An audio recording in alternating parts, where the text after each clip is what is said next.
Olá, tudo bem com você? Bom dia, boa tarde, boa noite. Não importa o horário que você está nos assistindo. O que importa é que está nos assistindo, você está na TV Câmara, o canal do Legislativo. Esse é o programa Com a Palavra. Para quem não me conhece, eu sou o Matheus Camargo. E para quem me conhece, eu também sou o Matheus Camargo. E vá correndo colocar um smoking, que hoje a conversa é de gala. Nós vamos receber... estamos aqui no estúdio da TV Câmara com o Valdinei Lui, um dos jornalistas mais queridos de São José do Rio Preto e mais elegantes e mais chiques da cidade. É isso mesmo, né, Lui? Obrigado pelas suas palavras amáveis. Ser recebido assim, logo no começo, com essa introdução, eu já estou me sentindo em casa. Ô, Lui, como é que... Antes de chegar no jornalismo, antes de chegar na tua vida hoje, você passou a sua infância... Você é daqui de Rio Preto, né? Sou, nasci Onde daqui. é que você passou a tua infância aqui em São José do Rio Preto? Que região? Aqui na região central.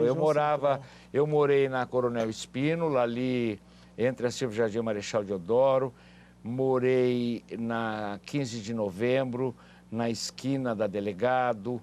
Porque meu avô, na verdade, quando eu nasci, foi numa panificadora onde meu avô chamava Panificadora São José. Aqui no centro. Onde tem a loja Lívia, Sim. ali na Coronel Espínola. Sim. Era do meu avô. Meu avô tinha tido o Hotel Rio Preto, que era onde é hoje a rodoviária, era o hotel do meu avô ali. Depois, quando eu nasci, ele já estava nessa panificadora. A família era grande? Como é que era? Não era grande, não. E o centro da cidade? Como é que era Rio Preto nessa época, Luiz?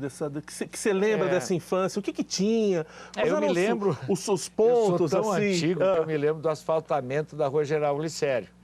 Eu morei ali na esquina onde existe a loja Centenário, na parte superior ali da loja Centenário, na esquina da Jorge Tibiriçá com a General Glicério. Luiz, nessa época de infância aqui em São José do Rio Preto, aqui no centro da cidade, você sonhava em ser o quê? Qual a carreira profissional que você queria seguir? Eu queria fazer arquitetura. Certo. Eu tinha um pendor para o desenho, tinha ganho alguns concursos assim internos da escola, sempre gostei e pretendia fazer arquitetura.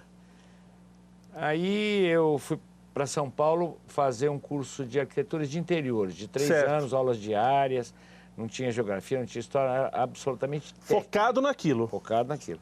E você tinha quantos anos, Luiz, mais ou menos, você lembra? Quando eu terminei o que se chamava científico na época, né? Seus 17. Que eu fiz a primeira série ao terceiro científico no Instituto. Quando eu terminei, eu fiz não precisava vestibular, me inscrevi lá. E quando eu saí do curso, eu comecei a prestar o vestibular da FAU, da Faculdade de Arquitetura e Urbanismo da USP, e o vestibular do Mackenzie. Naquela época a gente fazia 2 etapas, primeiro a área artística, depois a área de exatas. Sim. Aí eu tinha feito as 2 primeiras etapas da FAU e do Mackenzie, e estava aguardando o resultado para ver se eu ia para a segunda fase. Aí eu tive uma úlcera péptica, uma úlcera no estômago, no duodeno. E meus pais me chamaram para cá. Volta, né? Eu voltei para cá e realmente eu tive uma dor muito aguda, não sabia do que se tratava. E quando foi confirmado pelo diagnóstico que era úlcera, meus pais me seguraram aqui. E eu fiquei fazendo o tratamento aqui, e apareceu o vestibular da Faculdade de Direito. Era o segundo vestibular que teria a chamada, hoje o NIRP, chamava FADIR naquela época, sim. E eu entrei e fiquei entusiasmado por ser acadêmico, por entrar numa faculdade. E tá aqui em casa mesmo, né? Mas o meu curso, naquela época, só tinha curso à noite. Então, eu tinha um dia inteiro sem fazer nada. Aí me convidaram para substituir o Amauri Júnior, que tinha saído do Correio do Araraquarense e estava fazendo uma coluna no Diário da Região. Sim. E tinha aquela lacuna lá, e eles falaram, Luiz, você conhece todo mundo aqui e tal, por que você não tenta?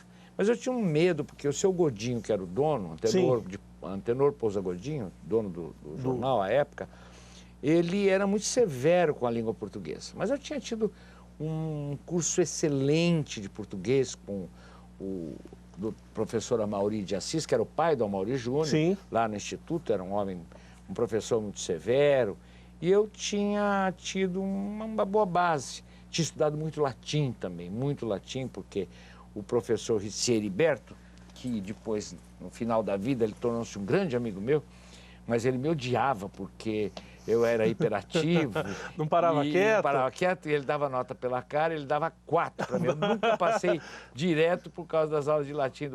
E meus pais me obrigavam a fazer todas as férias de janeiro até a chamada segunda época, aulas de latim particular, com uma irmã, uma advogada, irmã do Norberto Buzini.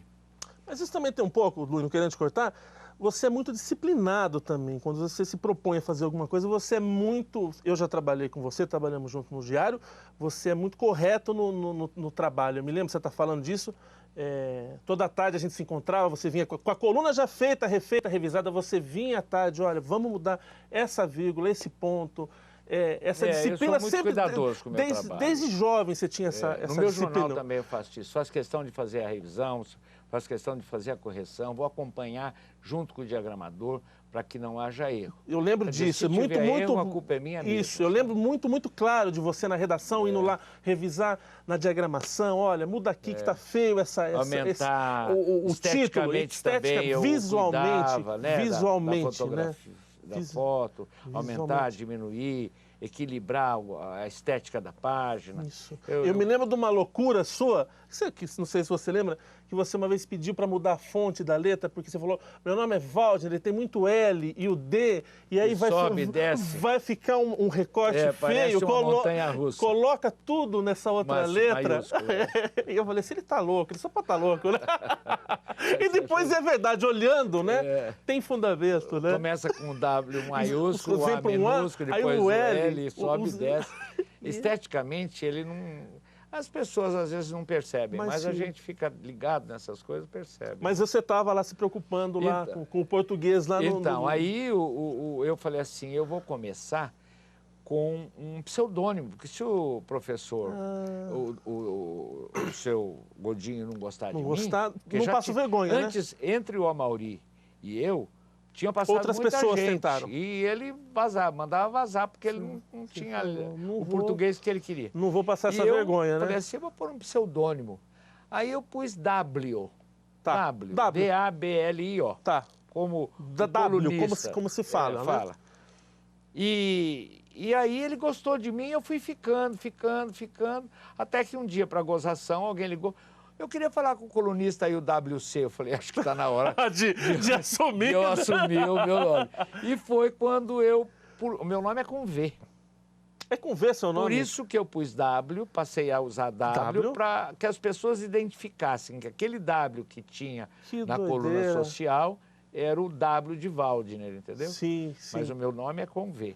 E rola uma coisa meio freudiana, uma coisa meio um personagem, esse Waldner com W, ou não? Hoje em dia... Foi apenas hoje em dia, que eles identificassem, e foi. E foi ficando. Foi ficando. E eu tenho um problema, E você se formou em Direito, acabou se formando, terminou a faculdade? Eu fiz a faculdade, Direito, me formei, fui para Londres, morei em Londres 6 meses, porque naquela época, era a época dos Beatles, época que a gente tinha paixão por Londres, né? Da Swing in London, né? Sim, então tinha Então eu tinha aquele fascínio por Londres. E fui para lá, fiquei 6 meses lá, estudando inglês, e depois voltei. E aí continuei a fazer a minha... Dei entrevista na BBC, porque na época eu trabalhava já na notícia, quando eu terminei a minha faculdade. E o Edson Gomes, que era de uma época em que se ouvia a BBC, desde a guerra que o pessoal ouvia, e ele tinha muitos amigos lá.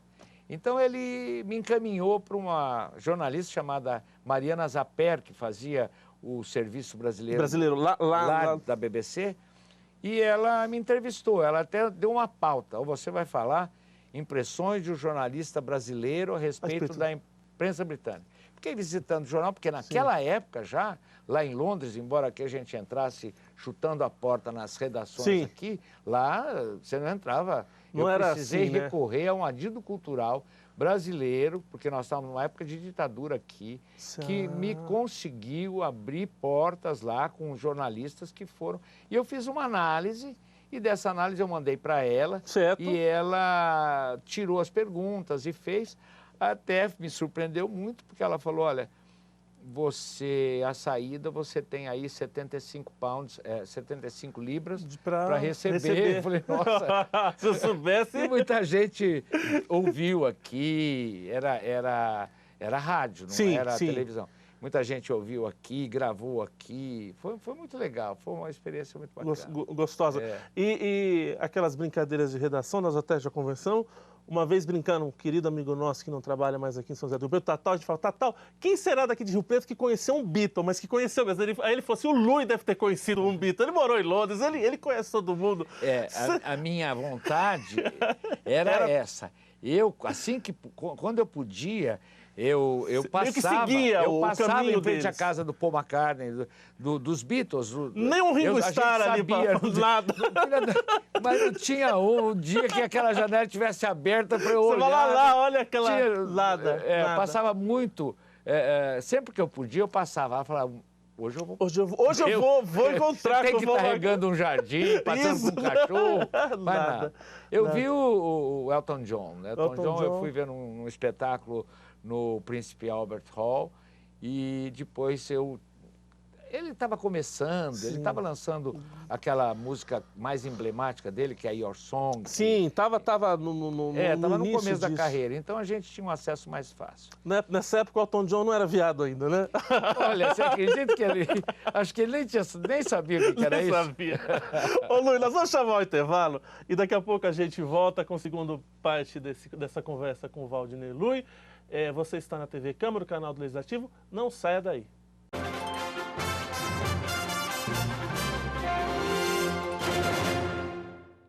Atenção, ajude a sua prefeitura a combater a dengue. Tampe sua caixa d'água, limpe as calhas, não deixe acumular água parada. Colabore com o agente de saúde do seu município. Se estiver com sintomas da dengue, procure uma unidade básica de saúde.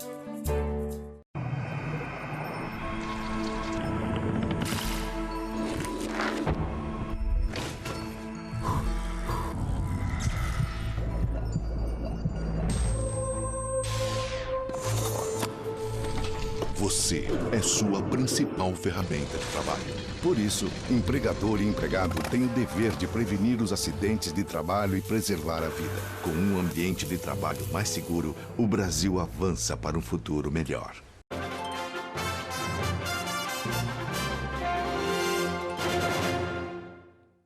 E estamos de volta com o programa Com a Palavra. Eu sou Matheus Camargo, você está na TV Câmara, o canal do Legislativo. O convidado de hoje é o jornalista Valdinei Lui. Já fizemos o primeiro bloco divertidíssimo, tivemos que parar o bloco várias vezes por problemas técnicos, né? Não por problema nosso, né, Lui? Problema da Câmara. E a gente estava falando, Lui, de você, molecote, em Londres. Como é que é isso, Lui? Você sair de São José do Rio Preto? Porque hoje em dia falar que vamos para Londres é fácil, né? Vamos para Londres. Mas você sair de São José do Rio Preto, você já teve um choque de ir para São Paulo. Deve ter sido uma coisa muito grande.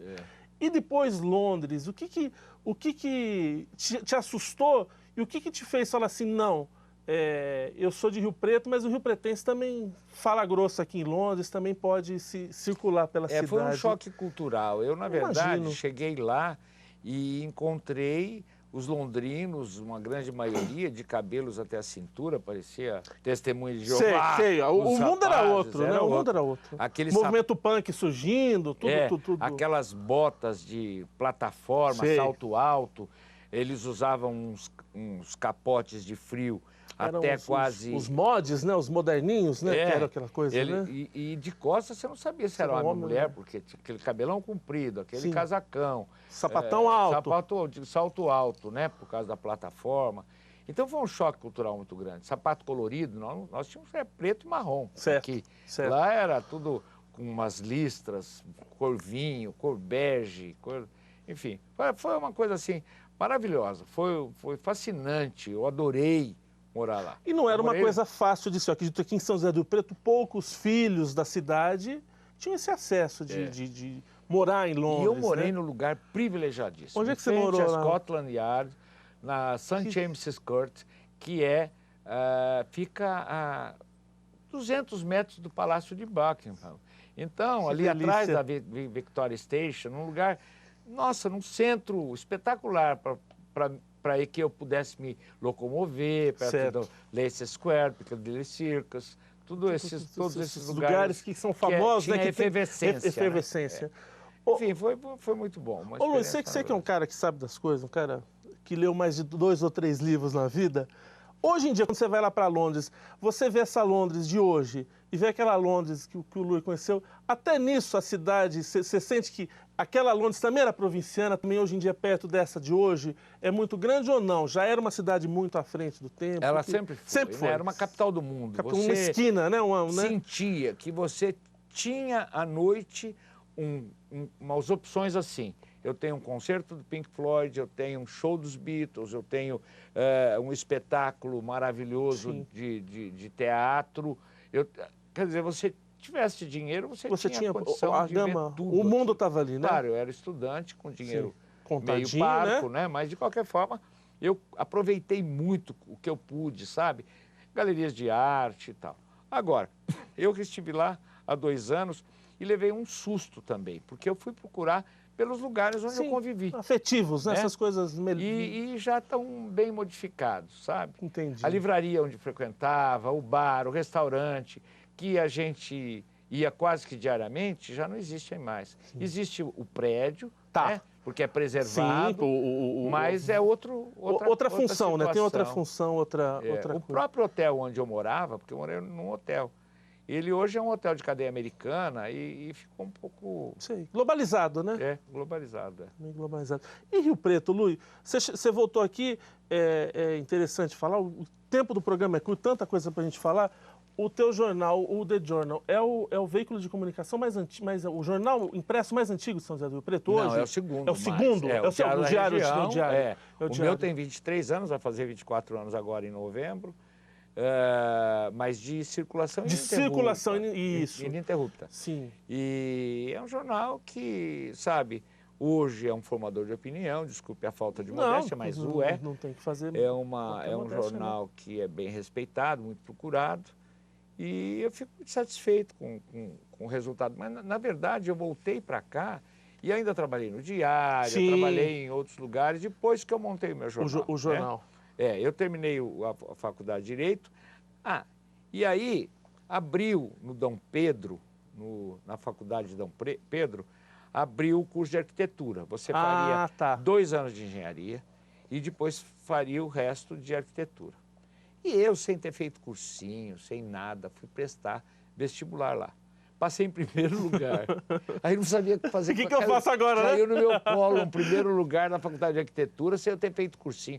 Eu não entendia nada de cálculo. Eu fiquei 6 meses olhando aquilo. Começava de um lado da lousa e terminava do outro lado da lousa. Eu falava, meu Deus do céu, isso aqui não entra. Porque eu não tinha o mecanismo na minha cabeça que os jovens hoje têm. Claro. E que eles começam já no primário. Sim. Eu tive uma interrupção. Essa moçada hoje é preparada desde cedo para isso, entendeu? né? Aquela coisa de contei, não sei Isso. o quê. O dia que eu tomava aula particular, pagava para uma professora me dar aula particular, porque eu falei, não, eu não sou burro, eu tenho que aprender isso aí. Quando aquilo entrou na minha cabeça, eu chorava e ria, porque eu comecei a resolver os problemas meu todos. Deus, eu você ria. se sentiu... Mas na época eu trabalhava no Diário da Região. E como era o primeiro ano do curso de arquitetura, a grade de aulas era muito estranha, porque eu tinha aula às 10, depois às 11, depois às 4, laboratório. Então eu tinha que ficar à mercê desse curso. Eu não, sabe, era para em função daquilo, né? Que tá pagando para ele ficar lá. E eu já estava encaminhado na minha vida. Você já tinha uma carreira, já tinha uma profissão. Eu tinha horários para entregar minha coluna no Diário da Região. Então eu ficava no trânsito, corria lá, assistia 2 aulas, depois voltava para o Diário. Quer dizer, o que era para ser um prazer começou a se tornar uma gincana, né? Eu tive né? que amarrar, como falar? Tive que suspender, trancar a matrícula. Trancar a matrícula. Trancar a matrícula, porque senão... Tranquei e não voltei mais. É uma pena, porque eu gostava muito de arquitetura. Eu gosto. Quem sabe agora. Luiz, agora ainda estou novo, né? Justamente isso que eu ia te perguntar. Temos essa liberdade, você não é mais nenhum menino. E como é que é envelhecer? Logo, não vou perguntar a idade, isso é bobagem. Isso é bobagem. Com 69 anos, faço 70. 70 daqui, 70 dali. Ô, Luiz, como é que é isso? 70 no ano que vem. Como é que é isso? Você pensa sobre isso? Você tem envelhecido? 70 anos é um número grande, é um número bonito, né? É lindo para os outros, né? Maravilhoso. Mas duas coisas. Primeiro, você tem uma alma muito jovem, é muito jovem. E segundo, recentemente você deu uma remoçada, parece. Você parou de beber, é isso? O que foi? Você deu uma... Faz 7 Te fez ou 8 muito anos. bem, inclusive. Obrigado. Inclusive. Mas eu estava envelhecer para você. E a bebida não estava me fazendo bem. Eu, antes, quando eu era mais jovem, que eu bebia nas festas, não era sempre. Sim. Tinha noites que eu não queria beber e não punha álcool na boca. Mas tinha dia que eu tinha vontade. Quando eu acordava no dia seguinte, eu estava bem, eu trabalhava, fazia meu trabalho normal, desenvolvia da boa. Disposto. Começou a me complicar, não me ocorria a palavra, eu ficava olhando aquela ressaca, lento. A ressaca começou a ser mais intensa. E outra, eu estava também, como eu sou gastrectomizado, eu fiz uma cirurgia de úlcera, então a absorção do álcool pelo meu organismo é mais intensa do que para as outras pessoas. Entendi. Então, eu ficava bêbado mais rápido.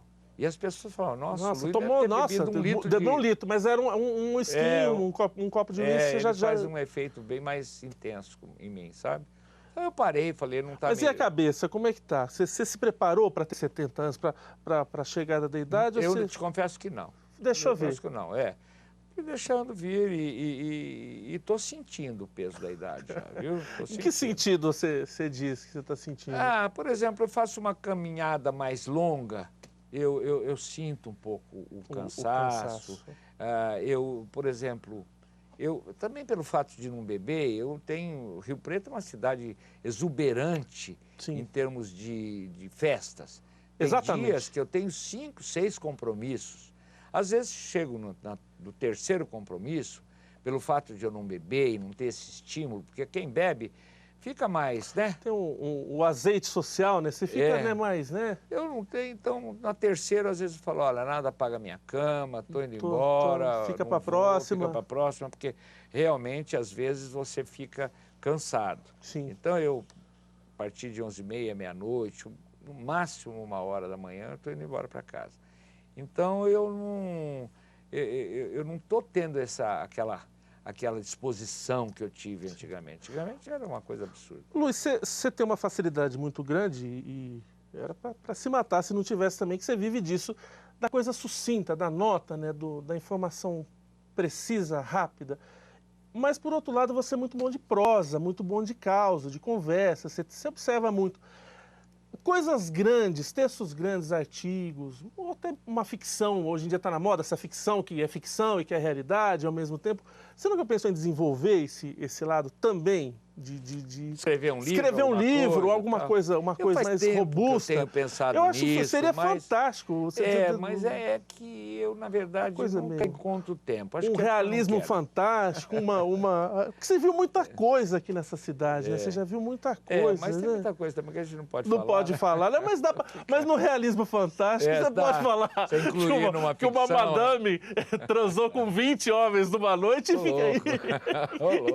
Isso isso nem não dá, isso não. Nem Star Wars. Não daria. Nem o Jorge Lucas, viu? Mas você não tem vontade, Luiz, de nem por brincadeira começar a fazer uma coisa mais? Eu achava, ia ser muito maneiro, ia ser muito bacana. Eu tenho pensado sim, mas eu ainda... o jornal me absorve muito, me toma muito tempo, entendeu? Então eu prefiro ainda dedicar o que eu tenho para o jornal. Quem sabe amanhã, se não tiver mais o jornal, aí eu vou pensar em escrever. Pensar por escrever. Ô Luiz, a gente está encerrando, tinha tanta coisa para perguntar, tanta coisa para falar. Passou rapidinho, né? Foi que a gente nem sentiu. É porque nós somos muito amigos e nos queremos muito bem. Inteligentes e falamos de tudo. a gente, de repente, eu comecei a desenvolver uma conversa que a gente tinha nos bares depois isso, exatamente, depois da redação. Diário, exatamente, nas festas. Ô, Luiz, para encerrar, queria que você falasse, Rio Preto, eu não vejo você como um grande jornalista não social, mas do mundo, da sociedade, como as peças, essas coisas. Rio Preto é uma cidade muito, muito farta da vida social, você estava dizendo, né? E esse legado, você acha que continua? Esses filhos, esses netos, essas famílias que a gente lê nas colunas, essa gente que você conhece, essa gente que está herdando isso, vai dar grandes festas? Como é que é essa evolução social aqui na cidade que você sente assim? Olha, Rio Preto sempre foi, né? Uma cidade exuberante. Os meus colegas, colunistas de outras cidades, eles chegam a ter uma ponta de inveja. Exatamente, né? Tanta festa. São nomes, né? Famílias, pela internet. O número de festas que tem em Rio Preto, é muito exuberante. Sim. Realmente a cidade é borbulhante em festa. Sim. E o pessoal sente falta. Quando não tem festa, as pessoas sentem falta. Mas a cidade cresceu demais, é muita gente que chegou. Eu te confesso, o dinheiro muda de mão também, né? O dinheiro muda de mão, sabe? Também, eu não conheço. Hoje, por exemplo, antigamente não existia uma festa, digamos, de casamento. Sim. Boa, grande, uma festa de debutante, em que eu não fosse convidado. Ou que você não soubesse quem é, né? Os colunistas assim mais tradicionais. Hoje você vê festas aí grandes, sim, que são feitas aqui em Rio Preto, até por uma questão de logística. É um rapaz que é de Novo Horizonte, a moça é de Catanduva ou de Tarabi, estudam aqui, se conhecem, namoram, casam. Sim. E para eles não fazerem nas suas cidades, que às vezes é mais difícil levar um ônibus com garçom, um caminhão, infraestrutura, com fogão, né? Estrutura toda, é mais fácil fazer aqui. Mas a gente nem sabe quem é. E são casamentos belíssimos, de primeira, né? De bom gosto. Com tudo. Mas a gente não fica nem sabendo quem é. Luiz, muito obrigado. Eu que agradeço o convite. Pra mim. Gente, ficamos por aqui. Espero que vocês tenham gostado do programa. Esse foi Com a Palavra. Eu sou Matheus Camargo. Você está na TV Câmara, o canal do Legislativo. Continue com a nossa programação, que eu tenho certeza que é a melhor programação de São José do Rio Preto. Um abraço. Volto, hein? Eu volto. Aí ele volta.